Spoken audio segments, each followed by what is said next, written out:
शहर की दोपहर अपने पूरे शबाब पर थी। सूरज आसमान से आग बरसा रहा था, मानो किसी ने ऊपर से गर्म लावा उंडेल दिया हो। सड़कें तप रही थीं, हवा में गर्मी की लहरें उठ रही थीं और हर तरफ से वाहनों का शोर और लोगों की हलचल सुनाई दे रही थी। स्टेट बैंक ऑफ इंडिया का पुराना भवन, जो कभी शहर की शान हुआ करता था, अब अपनी जीर्ण शीर्ण हालत में खड़ा था। बैंक के सामने सड़क के किनारे एक लंबी लाइन लगी हुई थी। लोग पसीने में तरबतर होकर अपनी बारी का इंतजार कर रहे थे। कोई फोन पर बात कर रहा था, कोई अखबार पढ़कर समय काट रहा था, तो कोई बस आसमान की तरफ देखकर गर्मी की शिकायत कर रहा था। लाइन में ज्यादातर लोग मध्यम वर्ग के थे, कुछ नौकरी पेशा, कुछ छोटे व्यापारी और कुछ पेंशनर। लेकिन सबसे पीछे खड़ी थी एक बुजुर्ग महिला, जिन्हें सब अम्मा कहकर बुलाते थे। उनके सफेद स्लेटी बाल हवा में हल्के से उड़ रहे थे। चेहरे पर झुर्रियां इतनी गहरी थीं कि हर एक झुर्री उनकी जिंदगी की एक कहानी कह रही थी। उनके कांपते हाथ में एक पुरानी लकड़ी की छड़ी थी, जो सालों की थकान और संघर्ष की साथी बनी हुई थी। अम्मा की आंखों में एक थकी हुई चमक थी, लेकिन उस चमक के पीछे एक दृढ़ संकल्प छिपा था। वे गांव से शहर आई थीं,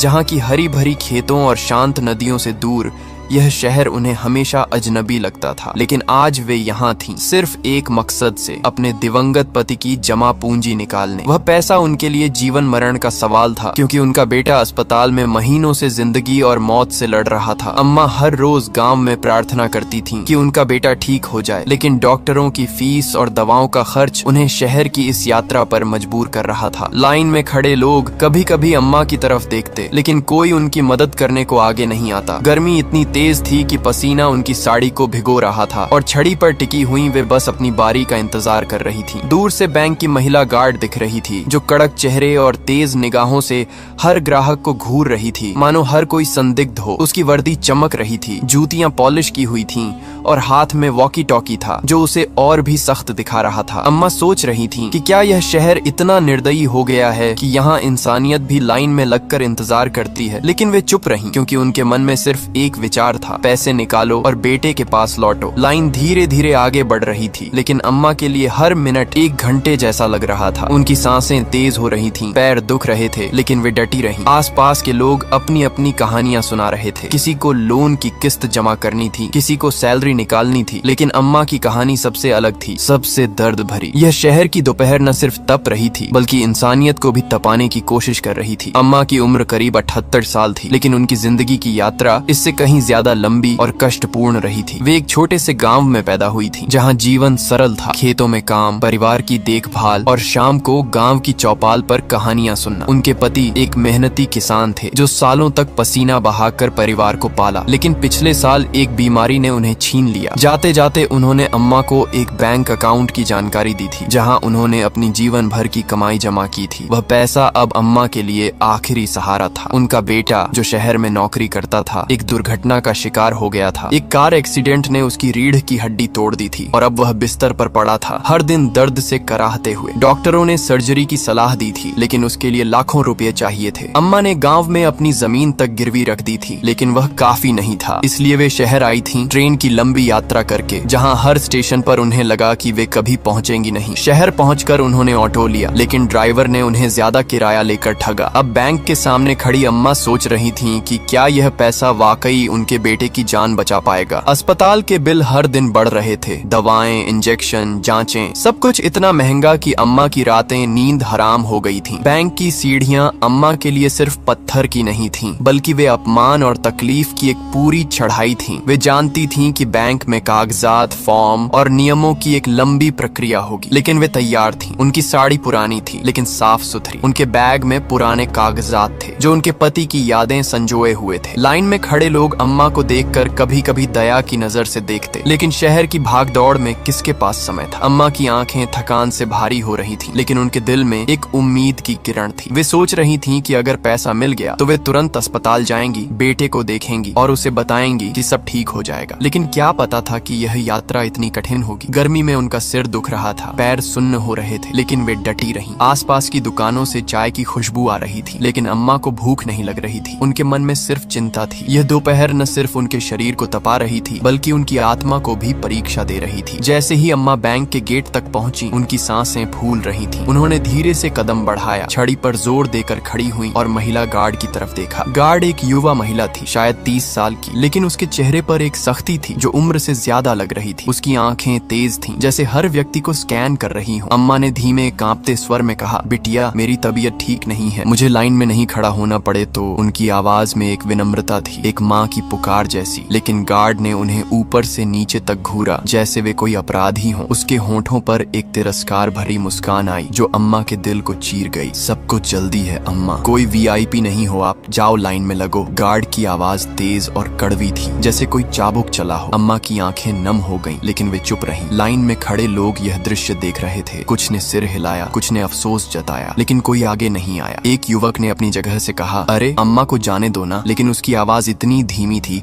कि गार्ड तक नहीं पहुंची। अम्मा ने पीछे मुड़कर लाइन की तरफ देखा, जहां लोग अब भी इंतजार कर रहे थे। उनकी छड़ी कांप रही थी, शरीर थकान से लरज रहा था। वे सोच रही थीं कि क्या इस शहर में बुजुर्गों के लिए कोई सम्मान बचा है। गांव में तो लोग उन्हें देखते ही रास्ता दे देते थे, लेकिन यहाँ सब कुछ नियमों का बंधक था। गार्ड ने अपना वॉकी टॉकी उठाया और किसी से बात की, लेकिन अम्मा पर ध्यान नहीं दिया। अम्मा ने एक बार फिर कोशिश की, लेकिन गार्ड ने हाथ से इशारा करके उन्हें पीछे धकेल दिया। लाइन में एक महिला ने अम्मा से कहा, अम्मा थोड़ा इंतजार कर लो, क्या करें नियम है। लेकिन अम्मा के मन में दर्द था, न सिर्फ शरीर का बल्कि अपमान का। वे धीरे से लाइन की तरफ लौटने लगी, लेकिन उनके कदम लड़खड़ा रहे थे। सूरज अब और तेज चमक रहा था, पसीना उनकी आंखों में गिर रहा था। लोग अम्मा की बेबसी देख रहे थे, लेकिन शहर की व्यस्तता में किसके पास समय था मदद करने का। एक बच्चा अपनी माँ से बोला, माँ वो अम्मा क्यों रो रही हैं? लेकिन माँ ने उसे चुप करा दिया। अम्मा ने दीवार का सहारा लिया और सोचा कि क्या उनका बेटा इंतजार कर पाएगा। यह पल अम्मा के लिए एक अनंत काल जैसा था, जहां हर सेकंड दर्द बढ़ा रहा था। अम्मा ने भारी कदमों से लाइन में खड़ा होने की कोशिश की, लेकिन उनकी तबीयत अब और बिगड़ रही थी। धूप सीधे उनके सिर पर पड़ रही थी, मानो कोई गर्म लोहे की सिल्ली रख दी हो। कुछ देर बाद थकान और गर्मी से उनका सिर चकराने लगा, आंखों के सामने अंधेरा छाने लगा। वे लड़खड़ा कर आगे बढ़ी, छड़ी पर जोर देकर संभलने की कोशिश की। तभी बैंक के गेट पर खड़ी गार्ड ने चिल्लाते हुए कहा, अरे इतनी जल्दी अंदर घुसोगी? यहाँ सबको इंतजार करना पड़ता है। उसकी आवाज इतनी तेज थी कि पूरी लाइन में सन्नाटा छा गया। अम्मा ने कांपती आवाज में कहा, बेटी मेरा बेटा अस्पताल में है, जल्दी पैसे चाहिए। उनकी आवाज में दर्द था, आंसू थे, लेकिन गार्ड का चेहरा और सख्त हो गया। नाटक मत करो, लाइन में रहो, गार्ड ने तिरस्कार से कहा, जैसे अम्मा कोई झूठ बोल रही हो। अम्मा की आंखें भर आईं, उन्होंने अपने पल्लू से मुंह पोंछा और पीछे हटने लगी। लेकिन उनके मन में एक तूफान उठ रहा था। क्यों यह दुनिया इतनी क्रूर है? उनके पति हमेशा कहते थे कि मेहनत का फल मिलता है, लेकिन यहाँ तो अपमान का फल मिल रहा था। लाइन में लोग बुदबुदा रहे थे, लेकिन कोई हिम्मत नहीं जुटा पा रहा था। अम्मा ने एक बार फिर गेट की तरफ देखा, जहाँ गार्ड अब अपनी जूतियां साफ कर रही थी। अम्मा सोच रही थीं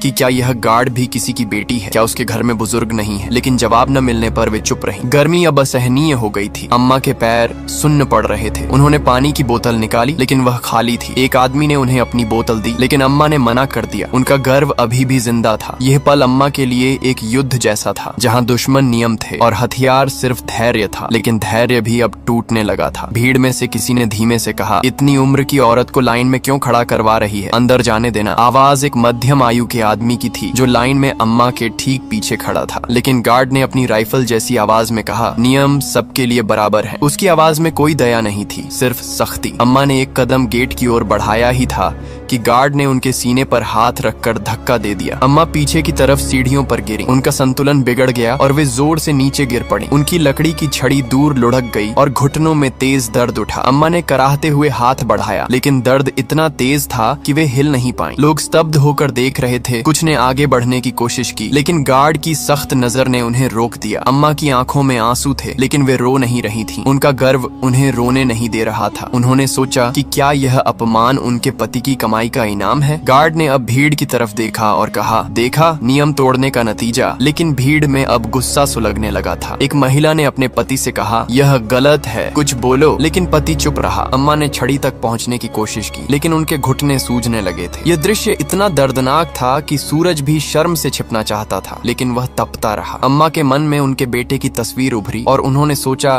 कि क्या वे कभी अस्पताल पहुंच पाएंगी। दर्द शरीर का था, लेकिन अपमान आत्मा का। गिरते ही अम्मा के घुटनों में जोरदार चोट लगी, खून निकलने लगा और दर्द इतना तेज कि वे चीख उठी। उन्होंने दर्द से कराहते हुए छड़ी तक हाथ बढ़ाने की कोशिश की, लेकिन तभी गार्ड ने अपनी चमचमाती काली जूती अम्मा के कंधे पर रख दी। अम्मा की सांस रुक गई। वे गार्ड की तरफ देखीं, लेकिन गार्ड ने भीड़ की तरफ इशारा करके चिल्लाई, जो भी बिना बारी के अंदर आने की कोशिश करेगा उसका यही हाल होगा। उसकी आवाज में धमकी थी, जैसे वह कोई तानाशाह हो। भीड़ में सन्नाटा छा गया। लोग एक दूसरे की तरफ देखने लगे, लेकिन कोई बोल नहीं रहा था। अम्मा के कंधे पर जूती का दबाव इतना था कि वे हिल नहीं पाई। उनके मन में विचार आया कि क्या यह इंसान है या पत्थर। गांव में तो जानवर भी इतने क्रूर नहीं होते। अम्मा ने धीरे से कहा, बेटी हटा ले, लेकिन गार्ड ने सुनकर भी अनसुना कर दिया। भीड़ में अब गुस्सा था, आंखों में आग, लेकिन होंठ सील थे। एक लड़का फोन निकालने लगा, लेकिन उसके दोस्त ने रोक दिया, मत फंस। अम्मा की आंखें बंद हो गईं। दर्द सहन की सीमा पार कर रहा था। यह पल शहर की क्रूरता का प्रतीक बन गया था, जहां इंसानियत दब कर रह गई थी, लेकिन कहीं दूर बदलाव की हवा बहने लगी थी। अम्मा की आंखों से आंसू बह निकले। वे दर्द से कराह रही थीं, लेकिन वह दर्द सिर्फ शरीर का नहीं था, अपमान का था, जो दिल को छलनी कर रहा था। उन्होंने गार्ड की तरफ देखा और धीमे से कहा, बिटिया, मैंने तुझे माँ जैसा समझा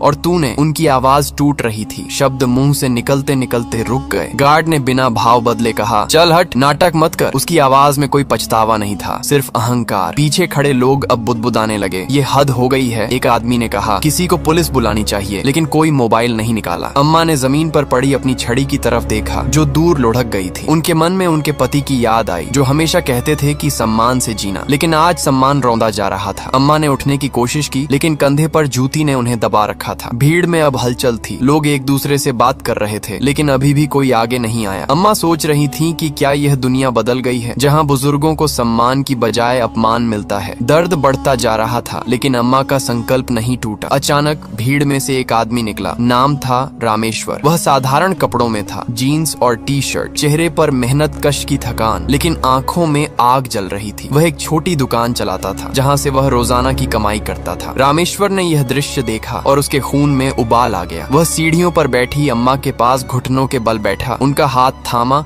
और धीरे से कहा, अम्मा आप घबराइए मत। उसकी आवाज में गर्मजोशी थी, जैसे कोई बेटा अपनी माँ से बात कर रहा हो। गार्ड ने ऊंची आवाज में कहा, तू पीछे हट, वरना तेरे साथ भी। लेकिन रामेश्वर ने उसकी आंखों में आंखें डालकर कहा, क्या करेगा तू, मार देगा? उसकी आवाज में चुनौती थी, जो भीड़ को जगा रही थी। भीड़ में हलचल मच गई, लोग अब आगे सरकने लगे। रामेश्वर ने अम्मा की छड़ी उठाई और उन्हें दी, फिर धीरे से उनके घुटनों को देखा, जहाँ खून बह रहा था। अम्मा, दर्द तो नहीं हो रहा? उसने पूछा। अम्मा ने सिर हिलाया, लेकिन उनकी आंखें कृतज्ञता से भरी थी। गार्ड अब बौखला गई थी। उसने वॉकी टॉकी पर मदद बुलाई। रामेश्वर ने अम्मा को सहारा दिया और खड़ा किया, लेकिन उसके मन में गुस्सा था। कैसे कोई इतना नीचे गिर सकता है? भीड़ अब बोलने लगी, सही है, अम्मा को मदद दो। ये पल बदलाव का था, जहां एक आदमी की हिम्मत ने सबको जगा दिया। रामेश्वर ने अम्मा को सहारा देकर खड़ा किया और जोर से कहा, क्या हम इतने गिरे हुए हैं कि एक बूढ़ी माँ को ऐसे अपमानित होते देखें और चुप रहें? उसकी आवाज गूंज उठी, जैसे कोई घंटा बजा हो। भीड़ में से कुछ लोग आगे बढ़े, एक युवक, एक महिला और कुछ बुजुर्ग। लेकिन गार्ड ने वॉकी टॉकी पर किसी को बुला लिया